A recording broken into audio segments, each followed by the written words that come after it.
नमस्कार आपण को रोजास किचन को स्वागत। तो आज रेसिपी सोयाबड़ी आलू तरकारी। तो प्रथमे आम ये गरम पानी नहीं जावा। तो से सोयाबड़ी को 10 रु 15 मिनिट पाई भिजैकी छाड़ीदबा। तापर आम ये मसला प्रस्तुत करवा। गोटे छोट पियाज, अदा, सुखिला लंका, जीरा नहीं तार गोटे मसला प्रस्तुत करवा। किछि अल्प किछि पानी दे मसला प्रस्तुत करवा।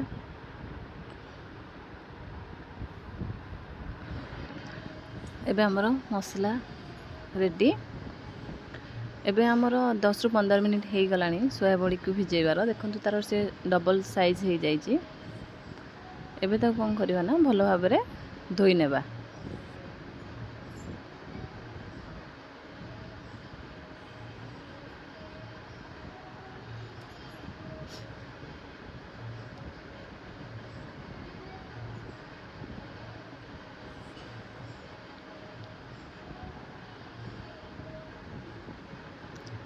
एबे सेथिरु भल भाव में चिपुड़ी के सोयाबड़ी रु पानी सब बाहर कर देबा।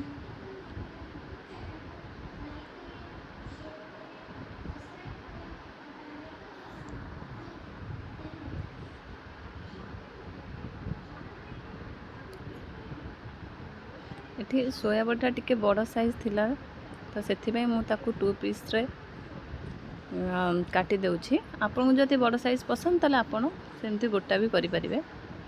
तो भी गोटे कड़ाई बसैकी से अल्प तेल दे दबा।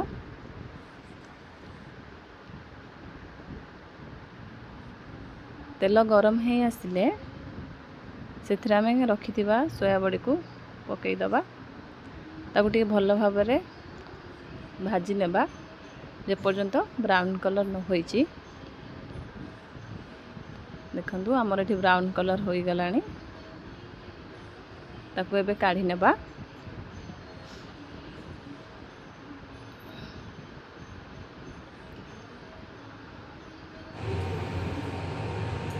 एबे तेल दे दबा।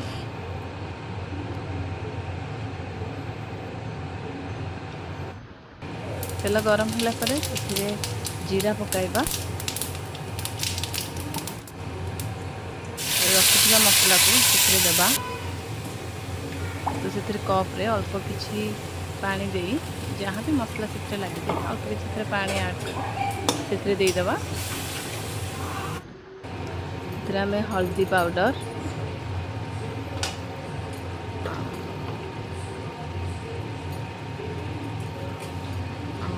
पकईदे धनिया पाउडर, किसी लुण। ए टेस्ट भल आसापी मु ऐड कर किचन किंग मसाला। आम एक्चुअली मसला सुखिला लंका बटा है तो से काश्मीर चिली पाउडर दूसरी केवल कलर पाई। तो राग जहाँ पसंद से अलग लंका गुंड भी दे पारे। यार राग टे कम थाए माने ओनली कलर आसे से काश्मीर लंका गुंड देती। तापर आम कस्तूरी मेथी दे दबा। मसला को भल भाव में कषिदबा। देखते ये मसला भल भाव में कषि हो गलानी। से रखिथिबा सोयाबड़ी को ऐड करदबा।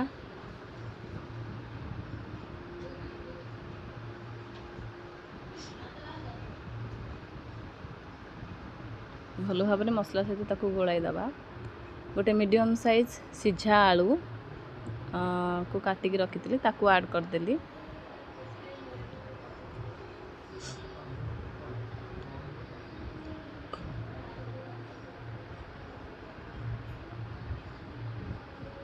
दुई मिनिट पर्यंत भल भाव में टिके कषिदबा।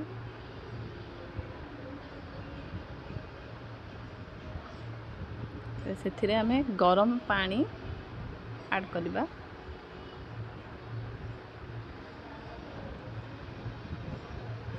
आगुरु आमे लुण पकई मसला रे तो से हिसाब रे आमे जो पानीटा देले से हिसाब रे देखिकी आमे अल्प लूण ऐड करवा।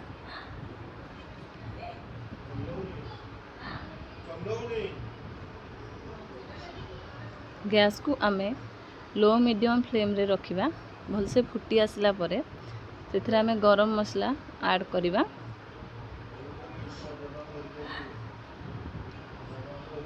एबे ताको फुटिबा पई 5 ରୁ 7 मिनिट पर्यंत घोड़े की रखिदेवा। देखंतु एबे भलसे फुटी आसलानी।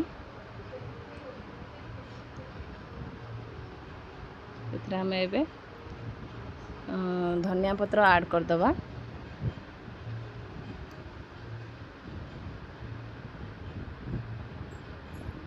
हमर एबे सोयाबड़ी आलू तरकारी प्रस्तुत हो जाइए। एबे आमे गैस को बंद कर दवा। एबे हमर लंच थाली प्रस्तुत करवा। एबे सुना भात, डालमा, सोयाबड़ी आलू तरकारी, कलरा चिप्स। आपन को केमिति लागिला मोर ए वीडियोटी कमेंट माध्यम निश्चित जणेबे। Thank you.